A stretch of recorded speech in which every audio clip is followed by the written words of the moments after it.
Ginoni,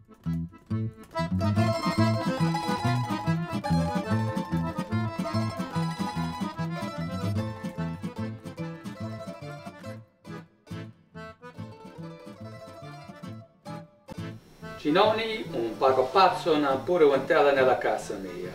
Ciao. Oh, hi. Sorry, didn't see you there. Welcome to Cucina de Madre.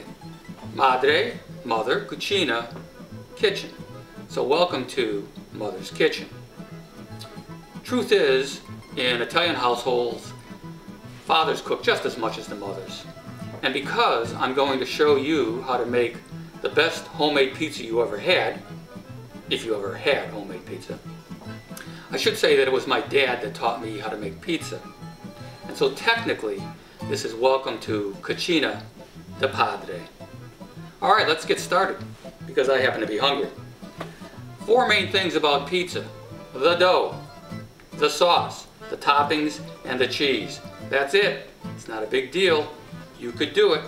You could do it particularly after you watch this video. Now, some people will tell you that you should go to the grocery store and buy the dough, or that you should go to your pizza monger and buy the dough. Why? Dough is a critical part of a pizza, and you should do it yourself. It's not hard. Here we go. I start with a cup of warm water. Some people start with the dry ingredients. I start with the wet. I think it makes sense to me. You throw in a little yeast, but you've got to activate the yeast. So you throw in a little sugar. Now, I include a little olive oil to make it moist. You like dough moist. And 1 egg, because even though you like your pizza moist, you want a little stiffness to the dough. There you go. That's the wet ingredients. You mix it up. The yeast is activated. Some people will let this sit for about 5 minutes. I don't think you have to. What I'm going to do is just throw the flour in. This is about a 3-to-1 ratio. It's 1 cup of water and about 3 cups of flour. So you throw the flour in. You start mixing it with your fork. Just move it around. You've got to work dough. A little more flour. A little more mixing.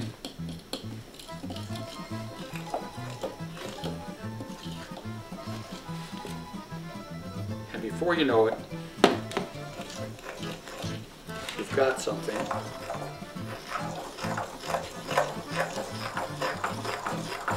that looks like dough. Now at this point, what you do, after you've mixed it like this, is you put some flour on your board. You pull the dough out of your bowl.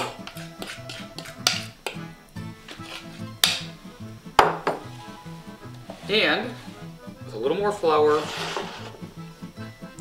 you start kneading. Again, kneading is an important process of this because you've got to blend everything together. So for dough to work, you need to knead about 5 minutes. It's not a long time. But as you can see, the dough is coming together quite nicely. And yeah, surprise, surprise, it looks like that dough that you bought at the grocery store. But we're not going to do that anymore, are we? Good. After about 5 minutes of this, what you do is you put it back in the bowl. You can clean the bowl or not, your option. You put a towel over it and you let it sit for about an hour. Now what I have here is dough that has been sitting around for about an hour. I put a little olive oil in the bowl to keep the dough moist. This has risen to about twice its size. And we're ready to start kneading a second time. When you knead a second time for a few minutes, you're very, very close to getting ready to do something a little bit more substantial with this pizza. Now a lot of people say they won't ever use a rolling pin. I use a rolling pin when I make my dough. But sometimes I don't. If you want a more rustic, slightly thicker pizza, you don't need to use a rolling pin. And a rolling pin is easy, so I'm not going to show you how to do it with a rolling pin. But so today what I'm going to do is I'm actually going to make this pizza without a rolling pin. And it's a simple technique of pulling and stretching the dough as you go. Pull and stretch, put it down, pull and stretch, pull and stretch. Now you do that for about, until you like the size and shape of the pizza. And what I have over here is one that I've already worked on. Now here it is. As you can tell, this is on a pizza board. Now you can cook a pizza in a pan if you're interested, but if you're really serious about cooking homemade pizza, you should get a pizza stone, which I have in the oven. It's being preheated at 450 degrees. And you should get yourself a pizza paddle or pizza board. This is the thing that actually allows you to get the pizza onto the pizza stone. I put a little cornmeal on this board, and I always make sure that my pizza is floating. But this is how the dough will look after you've worked it without a rolling pin. Okay, we're getting ready to build this pizza. Let me clean my hands for a second here.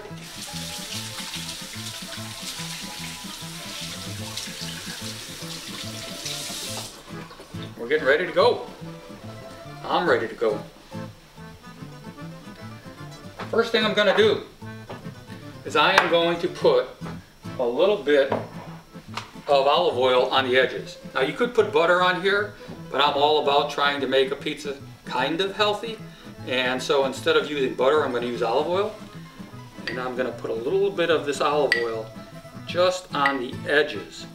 This will allow the pizza crust to brown up and taste even better. Pretty easy, right? No big deal. I'm going to put a little salt on those edges. And the crust is ready. Bellissima. The sauce. The pizza sauce. Some people put this on raw. I like to cook mine first. I think it gives it a deeper flavor. And this is tomato puree, a little salt, a little oregano, a little olive oil, and a little basil. That's it. I put it on the oven for about 30 minutes on medium heat, and then I let it cool down. And then you put the sauce on. Now, it's important to not undersauce or oversauce your pizza. Too much sauce, not good. Too little sauce, not good. So I just like to put a relatively thin layer of sauce on the pizza. Enough to give it the flavor, enough to keep it, again, moist, but not so much that the pizza is floating with sauce. Now today I'm going to use two main ingredients. I'm going to use both my homemade Italian sausage and mushrooms. Now I cook both my homemade Italian sausage and my mushrooms before I put them on the pizza.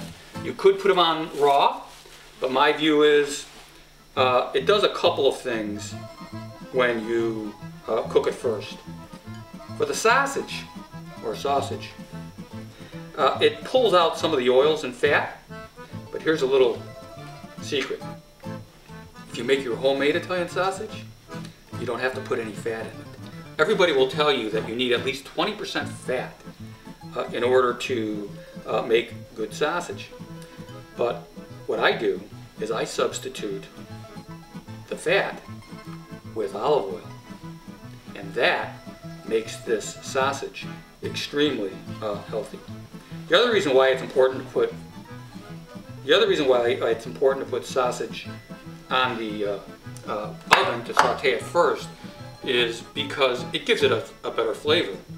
And what little fat is in the sausage will drip out into the pizza, and I'm really not interested in that. Same thing with the sauteed mushrooms. Could put them on raw. I don't. And mushrooms, to me, it's important to cook the mushrooms first because there's so much water in mushrooms. And if you don't cook the mushrooms first, well, let me tell you a little story. When I was in high school and made some pizza for my buddies in Chicago, I didn't cook the mushrooms first, and when I pulled the pizza out of the oven, the whole top dripped off of the dough, and forevermore I am now known with my friends in Chicago as the guy who invented pizza soup. So, not too good of an idea. So here we have it. We've got the sauce, I've got it down, I've got the sausage down, I've got the sauteed mushrooms down. It's time for cheese. Now if you really want to go healthy with cheese, what you would do is get a part skim or no fat cheese. In this particular pizza, however, what I have done is I have split the skim with whole milk mozzarella cheese because, well, I just think it gives it the best flavor. But if you wanted to be extremely healthy, you would just put non-fat mozzarella cheese on here. Put as much on it as you want. Again, cheese is a lot like the sauce in that you don't want to overburden the pizza with cheese, but at the same time, you want enough cheese on there. So there's the mozzarella. Now here, one of my secret ingredients is the pecorino romano. Now you've heard from more than one person that Parmigiano Reggiano is the king of cheeses.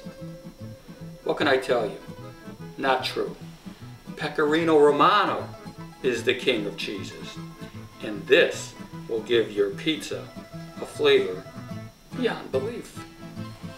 So I've got the mozzarella, I've got the Pecorino Romano. Now for a couple of spices. I've got a little bit of oregano. Be careful with the oregano. It is a powerful spice. You know, Italians don't use a lot of oregano when they're cooking. I think the Greeks use it a lot more. But on pizza, Italians do use it. So I've got the oregano, I've got the Pecorino Romano, I've got the mozzarella on here. I'm going to put a little bit of salt. I don't put any pepper on my pizza because there's both red pepper and black pepper in my homemade Italian sausage. If you don't have Italian sausage on your pizza, you might want to add some pepper, but because it's in my sausage, I'm not going to do that. The last thing to go on here before it goes in the oven is fresh frozen basil.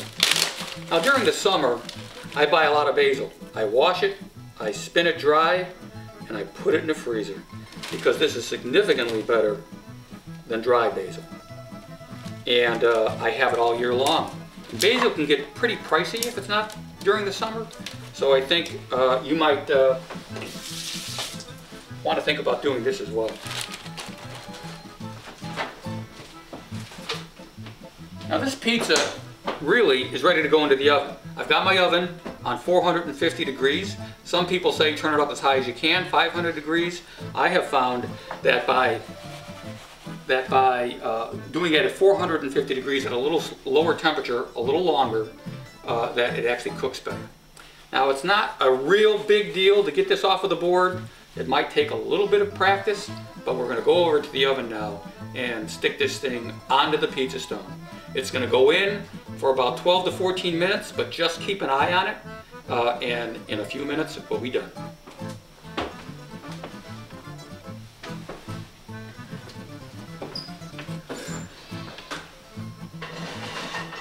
Pull that out a little bit. One thing that you should add to this is some cornmeal. Remember, I put some cornmeal on the board, but I'm also going to put some cornmeal on the pizza stone that it doesn't stick. You shake it, and you're done. Close that up.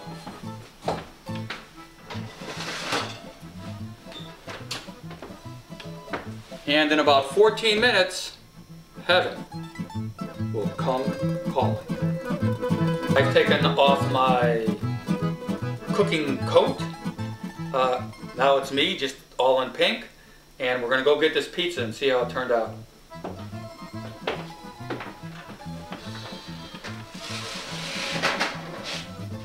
Oh yeah.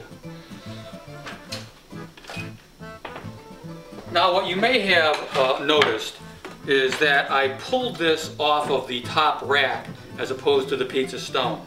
What I did was I cooked this pizza for a total of 14 minutes. But at 12 minutes, I pulled it off of the stone, brought it out here, put more basil on the pizza, and then put it on the top rack for 2 minutes, either on broil or bake, your choice, to cook it just a little bit more. So now this pizza has been in a total of about 14 minutes. Let's cut into it, see what it looks like. By the way, I cut my pizza in squares. Some people don't. But in Chicago, they cut their pizzas in squares, and so I do that as well. This pizza is really hot. Be careful with the pizza pellet. Let's take a look and see how this thing looks.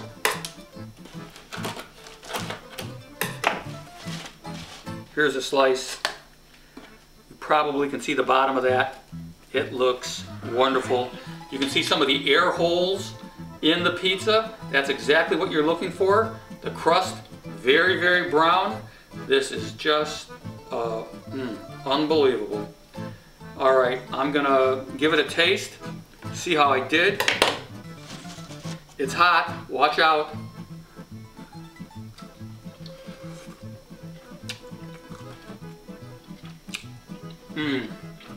That is as good as it gets. Hey, thanks all for coming. Again, this is homemade pizza. I really appreciate you spending the time with me. And ciao, amore. It's time to mangia.